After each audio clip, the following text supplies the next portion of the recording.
Hello बच्चों, अभी हम लोग क्लास 10 हिंदी का वीवीआई ऑब्जेक्टिव क्वेश्चंस करने वाले हैं बच्चों, जो कि झारखंड बोर्ड के बोर्ड एग्जाम जो कि 19 तारीख को होने वाला है। उसमें बहुत ही इंपॉर्टेंट क्वेश्चंस होने वाला है बच्चों। सामाजिक विज्ञान का जो हम करवाए थे बच्चों, उसमें 28 क्वेश्चंस आया था। 30 में से 28 क्वेश्चंस आपको देखने के लिए मिला था। और मैथ का जो ऑब्जेक्टिव करवाए थे बच्चों, उसमें से 26, ठीक है, 30 में 26 वो वैसा क्वेश्चन था जो हम करा चुके थे। और हिंदी में बता दें आपको बच्चों कि 25 से प्लस क्वेश्चंस आपको कल के एग्जाम में देखने के लिए मिल जाएगा। तो इसे आप एकदम रट लीजिए बच्चों, ताकि आप 30 में से 30 को कर पाएँ। चलिए फटाफट क्वेश्चन नंबर 1 से स्टार्ट करते हैं। उससे पहले जो भी बच्चे चैनल पर नए हैं, चैनल को सब्सक्राइब करें, वीडियो को लाइक करें और वीडियो को अपने दोस्तों में शेयर जरूर से कर दें बच्चों। तो चलिए फटाफट आप लोग चैनल को सब्सक्राइब करके वीडियो लाइक कर लीजिए। क्वेश्चन नंबर 1 में है, गोपियाँ की दशा किस पक्षी की तरह हो गई है। तो बच्चों कहानी में बताया गया कि हारिल पंछी की तरह गोपियाँ की जो है दशा हो गई है। क्वेश्चन नंबर 2 है, कवि ने कृष्ण के किस रूप का वर्णन किया है। तो कवि ने बच्चों भगवान कृष्ण का वर्णन राजसी यानी राजाओं महाराजाओं का जो वर्णन होता है वैसा ही वर्णन कवि ने भगवान कृष्ण का किया है। क्वेश्चन नंबर 3 है, शूरवीर को अपनी वीरता डैश में प्रदर्शित करनी चाहिए। तो शूरवीर को अपनी जो वीरता है बच्चों युद्ध भूमि में प्रदर्शित करनी चाहिए। 4 नंबर क्वेश्चन है, धनुष से छूटा हुआ बाण क्या करता है। तो बच्चों धनुष से जो छूटा हुआ बाण रहता है वो अपना लक्ष्य भेदता है। क्या करता है?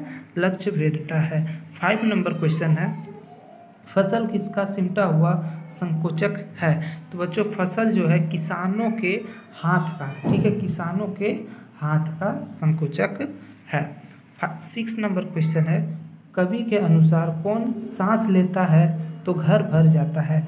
तो बच्चों कवि ने बताया है फागुन की महीने में जो हवा चलती है उससे जो घर में हवा आती है उससे क्या होता है, सांस लेने से, मतलब बताया गया है घर भर जाता है उस हवा से। तो फागुन महीने का वर्णन किया है बच्चों कवि ने।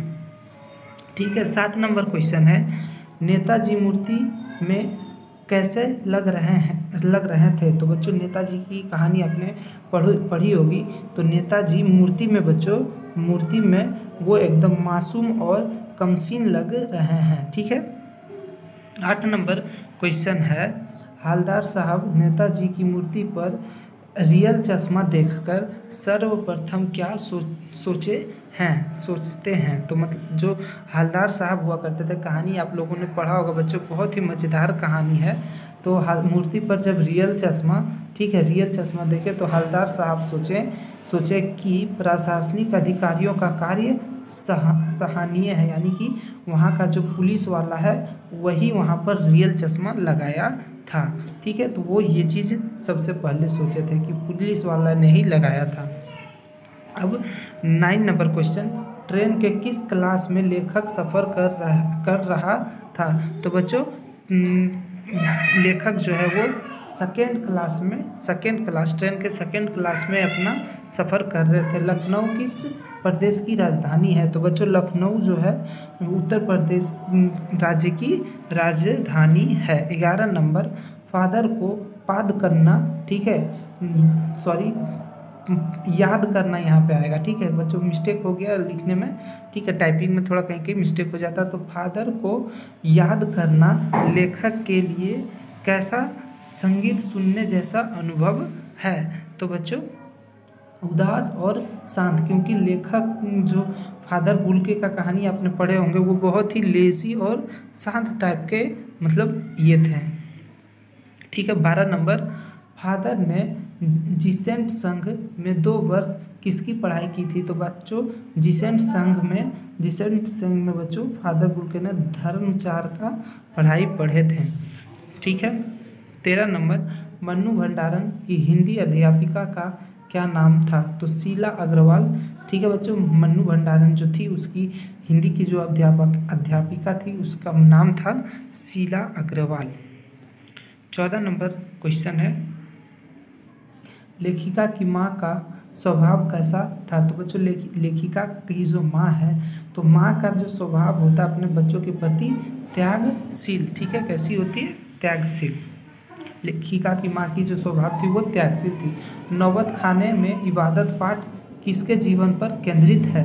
तो बच्चों बिस्मिल्लाह खां के जीवन पर आधार, मतलब बिस्मिल्लाह खां के ये पर बनाया गया है नौबत खाने में इबादत। इबादत का क्या अर्थ होता है? तो बच्चों इबादत का अर्थ होता है पूजा, ठीक है। इबादत का अर्थ होता है पूजा करना, जो भी जैसे हम लोग का पूजा होता है ना, वैसे इबादत का मतलब उर्दू में बोला जाता होगा, ठीक है। 17 का बचपन में लेखक किसका तिलक लगाता था? तो बच्चों बचपन में जो बच्चा था, भोलानाथ का कहानी आप लोगों ने पढ़े होंगे, तो उसकी माँ बच्चा भोलानाथ को भभूत का तिलक लगाया करती थी, भभूत का, ठीक है। 18 नंबर अमोला किसे कहते हैं? तो अमोला बच्चों आम का उगता हुआ पौधा, जैसे कि आम का जो गुठली होता है बच्चों, उससे छोटा पेड़ निकल के जो पत्ता ऐसे रहता है, छोटा एकदम होता है ना, उसे बोलते हैं अमोला, ठीक है। 18 हो गया। 19 भोलानाथ किसको देखकर सिसकना भूल जाते थे? तो बच्चों भोलानाथ जो है वो अपने साथियों को, ठीक है, खेलने के साथियों को देखकर सिसकना भूल जाता था। 20 नंबर क्वेश्चन, जॉर्ज पंचम की नाक पाठ के लेखक कौन है? तो जॉर्ज पंचम की नाक के पाठ का लेखक मधु कंकरिया, ठीक है, कमलेश्वर, ठीक ना, ये कमलेश्वर, ठीक है बच्चों। आप लोग बच्चों क्या कीजिएगा, सभी पाठ और लेखक का नाम जरूर याद कर लीजिएगा, 2 से 3 नंबर का आएगा, ठीक है। कभी पाठ और पाठ के लेखक का नाम। सभापति ने नाक का हाल ढूंढने के लिए किसको बुलाया? यानी नाक कैसे लगाया जाए, तो बच्चों किसे बुलाया था? तो मूर्ति कलाकार को बुलाया था, ठीक है, कलाकार को बुलाया था, ताकि मूर्ति का कैसे बनाया जा सके नाक को। भारत में इंडिया गेट कहाँ है? तो बच्चों भारत में इंडिया गेट दिल्ली में है, ठीक है बच्चों, तो कहाँ है? दिल्ली में। लेखिका ने गैंगटॉक को किसका शहर कहा है? तो मेहनतकश बादशाहों का शहर कहा है लेखिका ने गैंगटॉक शहर को। गैंगटॉक नगर किस राज्य की राजधानी है? तो गैंगटॉक नगर सिक्किम राज्य की राजधानी है। गाछ वृक्ष का क्या अर्थ है? तो गाछ वृक्ष का अर्थ होता है बच्चों पेड़ पौधे, ठीक है, गाछ वृक्ष का अर्थ होता है पेड़ पौधे। गाछ वृक्ष में क्या नहीं होते हैं? तो क्या नहीं होते हैं? फूल होते हैं, पत्ते होते हैं, और क्या होते हैं? फल होते हैं, लेकिन क्या नहीं होते? तो दांत नहीं होते हैं गाछ वृक्ष यानी पेड़ पौधे में।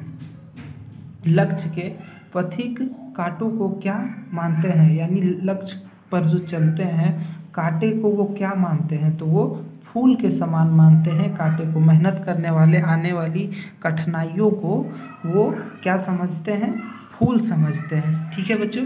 28 नंबर क्वेश्चन, कहाँ तक पहुँचे बिना पथिक को विश्राम नहीं करना चाहिए? यानी कि जो भी चीज़ का आप तैयारी करना चाहते हैं, जो भी करना चाहते हैं, कहाँ तक नहीं, तो अपना जब तक लक्ष्य प्राप्ति ना हो जाए तब तक मेहनत करते रहना है, यानी कि लक्ष्य तक, ठीक है।